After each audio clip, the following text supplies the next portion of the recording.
This is the Dodge Challenger Hellcat. Officially, it's the world's fastest muscle car. Unofficially, it's also one of the craziest vehicles on the road. But don't take my word for it, have a listen.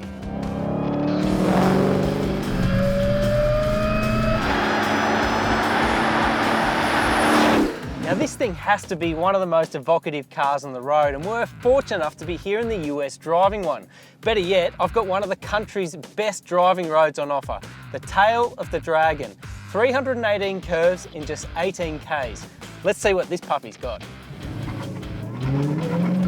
The Hellcat is the exclamation point on the Dodge Challenger nameplate, one which stems all the way back to the 1960s. Just to go over some of the basics, this one has a 6.2 litre supercharged V8 engine, 20-inch wheels with sticky Pirelli rubber, 3-mode Bilstein dampers, 6-piston Brembo brakes, and a limited slip differential. First launched in 2015, the Hellcat has sat at the top of the Challenger lineup until just recently, when it was eclipsed by the even more manic Dodge Demon. It's also underpinned by the same platform that underpins the Chrysler 300C, so think a 2-tonne curb weight. But that weight only tells half the story in this thing. 57% of that 2-tonne mass is concentrated over the front wheels. Even so, Dodge claims a 0 to 100 time of 3.6 seconds and a quarter-mile time of 11.2 seconds. Now, withstanding those points, I've got to say just how well-mannered this thing is in daily conveyance. The throttle calibration is really smooth. The 8-speed automatic is quite docile when left to its normal drive mode. However, wiggle your big toe and, well, it's a case of Jekyll and Hyde.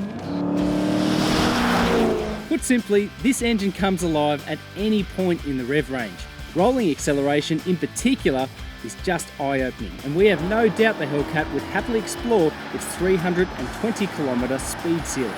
You even get different keys to tame all that performance. The black key enables a more docile 500 horsepower experience, or if you want the full complement of ponies, all 707 of them, simply grab the red key fob for the day. As for the handling, well, the Hellcat performs the way a 2-tonne coupe should. There's a little bit of body roll and a lightness to the steering, but all in all it performed admirably across our 2,500km road test. Elsewhere, the Hellcat stands up pretty strongly.